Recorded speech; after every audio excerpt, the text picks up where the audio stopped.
We'll go ahead and we'll call the Board of Public Works meeting for June 15th, 2017 to order. First, we have the reading and approving of the minutes. Do I have a motion to dismiss the claims, or dismiss with the reading and approving of the minutes? So moved. Second. All in favor? Aye. Aye. All right, next we'll move on to the payment of the claims. We can do the blight elimination claims first, just to get the smaller one out of the way. We have $11,825 in blight elimination funds that are being paid out to asbestos abatement for 3 properties. 2 of the properties were $475, one was $10,875, for a total of $11,825. Looks like they're all going to A&G Environmental Solutions. So this is the grant funds we got for the blight elimination, the dilapidated homes through town. Is there any questions from the board? Is there any questions from the public? Do I have a motion to accept the blight elimination claims? So moved. Second. All in favor? Aye. Aye. So the motion passes. Next we have the city's regular APV claims, totaling $596,388.27. Pretty straightforward. So we had a bond payment of $156,000. I'm sorry. That was a paving out of the bond proceeds for $156,000, and then we had another debt service bond payment for $106,000. So those were the big ones. Everything else is pretty much run-of-the-mill daily bills. Is there any questions from the board? Any questions from the public? Okay. Take a motion to accept the city's payment of claims. So moved. Second. All in favor? Aye. Aye. And the motion passes. Dustin, city's attorney report. Do we have anything from our city attorney? No, we were opening the RFPs tonight, but that's on the new business. Under the Board of Works, we are working on a couple claims to get the city paid for ordinance violations, so Gotcha. just the daily stuff of enforcing ordinances. Gotcha. So, nothing really. All right. All right, moving on to old business. We have nothing under old business, so we'll move on to new business. Jade Hodson from Smitty McMusselmans is requesting a road closure for Riverside Drive for their annual tent party. And we do have the document here. Dates for closure would be 9 a.m. Friday, July 21st, to 12 p.m. Monday, July 24th. And this is something we've done in the past. I don't know how many years they've been doing it, but I don't think there's been an issue yet. Chief, if you had any? No, we haven't had any issues with the fire department. Okay. Mr. Feller, any aware of any issues on that? I'm not aware of any issues. Okay. Is there any questions from the board? Any questions or comments from the public? All right. I'll take a motion to accept Smitty McMusselman's request for the road closure. So moved. Second. All in favor? Aye. Aye. Aye. And the motion passes. Next on our agenda, we have Emily Olson, request for the use of the amphitheater for an annual event. Steve, do you know anything about the details? I I do know a little bit. I mean, it's similar to what they done last year. Right. To my understanding, it's through Mark Olson, but the money is going to another person in need. I think it's somebody he chooses. Gotcha. It says Mark Olson Rock and Roll Rehab. Right. Yeah, they're using Mark's name because that was the first event, but the money, the proceeds will go to another person in need. Gotcha. Okay. And this is for the second, on September 16th, or the second annual event on September 16th, 5 p.m. to 11 p.m. I know that we did vote on this and give an approval last year. I know that the Parks Board has set up a fee schedule on this, on the amphitheater, so I think they've formalized through the Parks Board. I think we sent them to the Parks Board last year. Did we? Yeah. I believe so. Okay, Yeah. I know we went to the meeting for them. yeah, okay. Well, since I don't want to make any comment on that and kind of get into the territory of the Parks Board, what would you, just, I don't know, do we need to make any motion on this, or, Just that we're going to refer it to the Parks Board. okay. I don't think that's going to take any kind of formal action, though, from this board, just to move it, or refer them to the Parks Board. So, let's make note of that then, Okay. in the minutes, that we're referring them to the Parks Board. All right, next we have Phil, I'm sorry, Phil, your last name is Striblet? Strebe, I'm sorry, I didn't want to mispronounce your name. Sorry.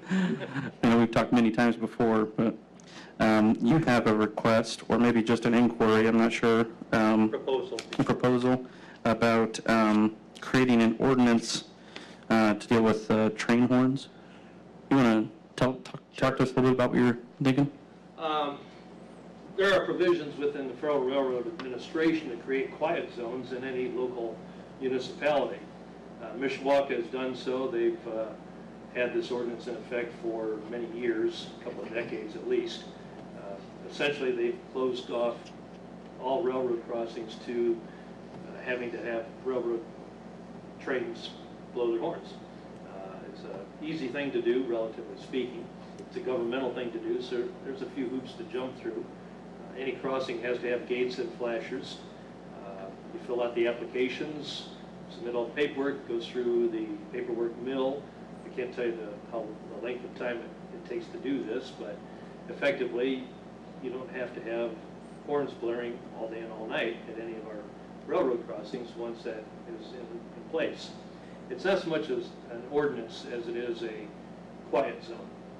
It's an FRA-approved quiet zone, and once it's approved, then it is listed under other FRA publications designating certain crossings to be no horn crossings. I can't tell you much more than that. That's in general terms. But again, it's a federal requirement that horns be blown at all crossings unless they're designated quiet zones. And I'm thinking here in the city, I believe we have gates and flashers at all crossings. I may be mistaken about the gates at, I think it's Water Street. I'm not really positive on that. I should have looked before I came here tonight. But I believe we already have all of the necessary equipment in place. It's just a matter of researching the paperwork, filling out the paperwork, and submitting it to the FRA. Does Fremont have gates? Yes. Okay. I think all of them do. Do all of them? I they believe all so. do. As I say, I vaguely remember at a mayor's roundtable, I believe the mayor of Delphi saying that they'd done it there. I think it was Delphi. And I know that the hurdle they had to come over was getting gates at all their intersections. But, It can be expensive if they're not already there, but I believe Right. those are already in place. That part of it's completed. The rest of it, I can't really go into detail on. But it's all on the FRA website. It's under how to create quiet zones. In our case, it would be a new quiet zone, unless we had one in the past, in which case it would be a grandfathered quiet zone or a pre-quiet zone. But I think we haven't had one, so I'm guessing we'd have to create a new one. gotcha. That would make the city quiet, much quieter, Yeah. especially at night. Yeah. My youngest daughter, she used to be terrified of the train horns. One of the other requirements that that I am aware of, signage has to be posted that horns are not sounded at these crossings. So motors have to be warned, pedestrians have to be warned, horns will not be sounded, and to pay attention to the gates and pay attention to flashers. It should already be common knowledge. It's on every driver's license test. You have to stop if the lights are flashing and not proceed. So again, we may have to emphasize that if this goes into effect, but it would be, I think, a boon to the city to have a quieter city. Mm-hmm. Yeah, absolutely. Yeah, I guess this could be something that ask Dustin if you look into the website on how to create a quiet zone in which board, whether that be a city council resolution or ordinance, or if it would be a board of works. Now, I did look up Mishawaka's ordinance. I don't have the information with me, but they've created an ordinance listing the city's crossings that are no horn crossings. The minimum is a half a mile, but they've got that pretty well covered. In Mishawaka's every crossing in town. I think the same thing would apply to us, a 2-mile length from Duke Street to Benton Street, pretty much cover every crossing in town. Gotcha. Kelly Avenue is far enough out of town, it probably wouldn't be affected, but it could be included, but I don't believe it have gates. I'm not sure about Kelly Avenue. I think Kelly Avenue has the gates now as well. Does it? Okay. Kelly has gates. It could be included. What was that website? FRA. The website, Yes. Federal Railroad Administration, and more specifically, if you just simply type into the search engine how to create a quiet zone, it'll pop that section up.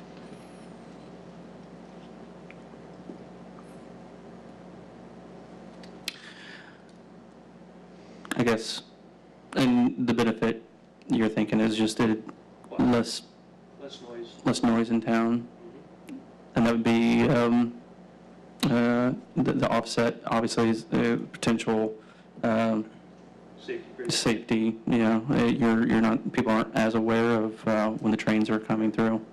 Now, it doesn't preclude the railroad from blowing the horn if there's a clear and present danger. If somebody's on the crossing or they spot something, it doesn't preclude them from blowing the horn. The creation of the quiet zone only means that they don't have to. Gotcha. So, it'd be a good thing, Okay. in my opinion. All right. Well, thank you very much. Sure. I appreciate that. Is there any comment, Chief, or? I just done a little research and at that Federal Railroad Administration website, and it's quite lengthy when it talks about quiet zones. So I think some research needs to go into it. Mhm. I think it's worth looking at. Do you have any public safety concerns with having Well, if quiet you got zones? gates and flashers, no, I don't. But again, I think to do the quiet zone, you have to have the gates and flashers in place. Okay. Matt, do you have any thoughts? Just like he said, I think provided your office with a packet that Mr. Streetmead referred to on how this gets done. It is rather lengthy.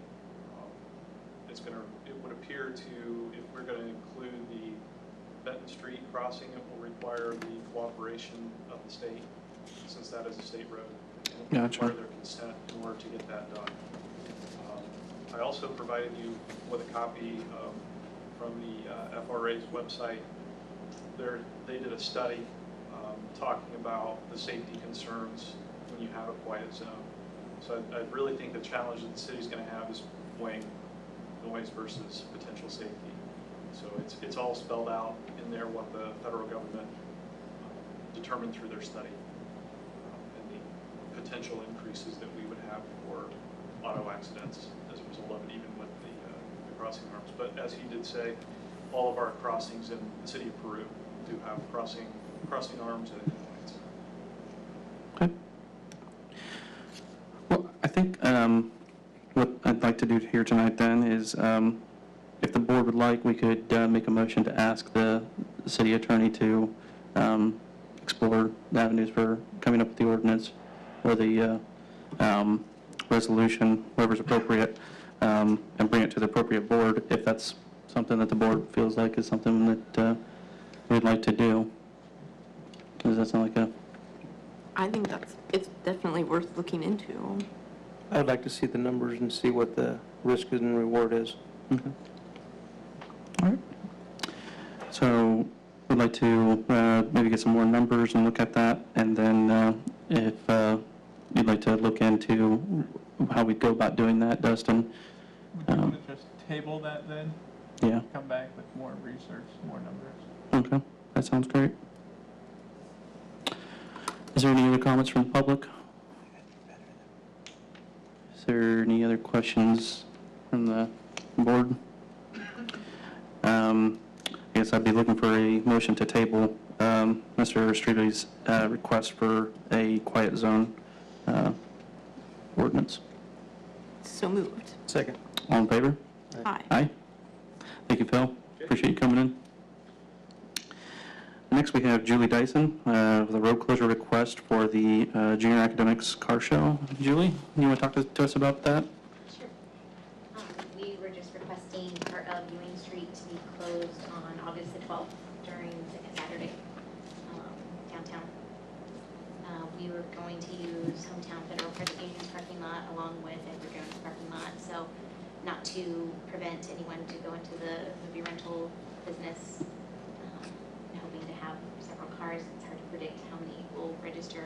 We don't have the flyers yet back from our production crew. Corporate office in Fort Wayne to give you any more information, but if we could have that area on the west end of Ewing Street closed, that would help. Okay. So you're talking about west end of Ewing between would be Broadway and the entrance and exit for the family video. Is that what you're saying? Between Hometown and Edward Jones. It'd be the backside of Hometown, just so you can get that entrance from the back. Okay, so you can get it from the back, not, yeah, Yes. okay, So it wouldn't interfere with any other traffic as far as Marco's or family video. right. Because So they can come in from the front and then exit out the back. Right, okay. Chief Betzner, Yeah, I'm okay with it. Okay. We just, if we're gonna barricade that, we just need someone responsible to move the barricades, and we're gonna need a fire lane down through there still. We're gonna have to be able to get emergency vehicles down through that, but the cars can park to the side, and, people can walk. Isn't it a 12-foot access to the 12 center foot, of? Yeah, 12 foot is what we require. so you can block the road off, just leave the 12-foot unimpeded, so that if you guys have to remove those roadblocks, then they can get through if they need to. Mr. Feller, any, I don't see any concerns. okay. Is there any questions from the board? No, it I've been says, working with Julie on this, so I know where she was headed with it as far as blocking that off. I don't see that there's any issues whatsoever. and we're looking at from 3 to 8, that we'd have the roadblocks out? Okay. Would you guys be done by 8 o'clock? The event's not over till 9. We're wanting to be done at 8, but it may take longer, but where everyone's actually. I mean, we can open the road at any point in time, but I think requesting to give ourselves time in case it's going really well. You don't want to cut yourself short, but at the same time, we're going to be the ones that move the barricades out of the way Yeah. when the event's over as well. Yeah, so maybe it should be 9, so that we have plenty of time. Sure. So we'll make that for 3 to 9 on August 12th. Is there any other questions? All right. Do I have a motion to accept the road closure request for from Julie Dyson? So moved. Second. All in favor? Aye. Aye. Motion passes. Thanks, Julie. All right, next we have the RFPs for the lease of 658 North Broadway. And Tish, I believe you have one?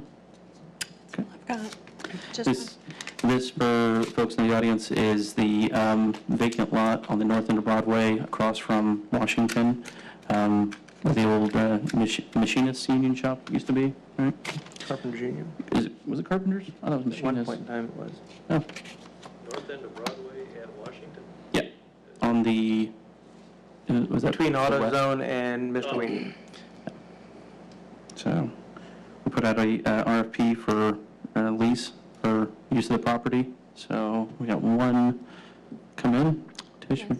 It was advertised in the newspaper. We did only receive the one. It looks like it's from Homestead Barnes, Mr. Tom Lennon, who I see is here.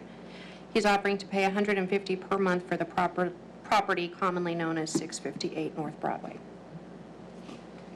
Says the property will be used to display barns and sheds. The property will be kept neat and clean and will not have junk or debris surrounding it. It will be appealing for the customers interested in purchasing a barn or shed. And he goes on to thanks for consideration. Okay. You mind if we see it? Not at all. You want to hand that to him? Thank you.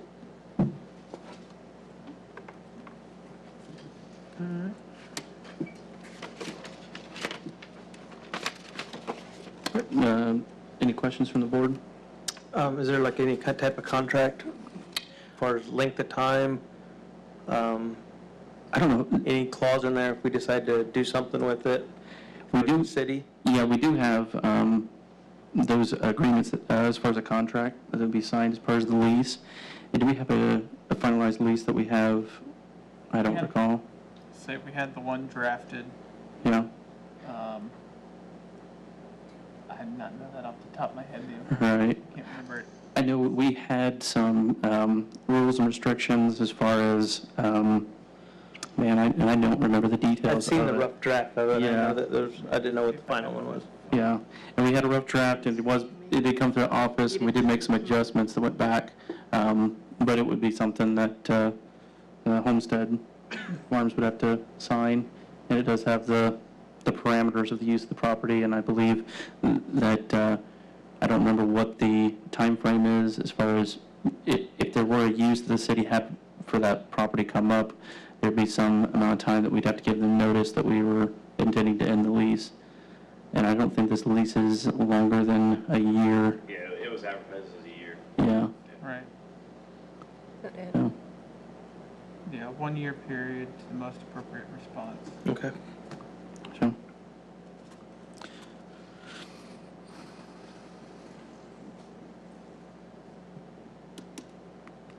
All right, is there any other questions from the board? Yep, I think it's a good use of property. Is there any questions from the public? Sorry, is there chief and police? No, I don't have a problem with it. Okay. All right. Well, I'll be looking for a motion to accept Homestead Farms RFP. So move. Second. All in favor? Aye. Aye. Motion passes. Thank you, Tom. All right, anything under late entries? No. If there's nothing else to come before the board, then a motion to adjourn will be in order. So moved. I had just a quick Oh, comment, yep. if it's Sure. time. It's not really for us to deal with, but the Midwest Regional Rail Initiative that was created back about 15 or so years ago is being redone to include upgrades and new proposals for passenger rail throughout the Midwest. The FRA has granted about $5 billion to develop a new passenger rail route. I think Fort Wayne is going to be that route, Chicago, Fort Wayne, Columbus, Ohio, and possibly Pittsburgh. But just something for all y'all to consider for some time in the future. I probably won't see it, maybe even you won't see it, but the kids will eventually see it. Be something to look at and consider. If you want more information, just Google Midwest Regional Rail Initiative. Thank you. How do you remember everything? Because that's impressive. You remember everything. Just boom, boom, boom. I'm one of the recently elected members of the board of directors for the National Railroad Passenger Association. Oh, congratulations. Very impressive. Thank Yeah. you for sharing. Glad to have you, that you're kind of in on that, that board, so you can kind of keep us privy to that stuff. That's interesting. Thank you. All right, if there's nothing else, we have a motion to adjourn. Do I have a second? Second. All right, all in favor? Aye. Aye. All right, thank you, folks.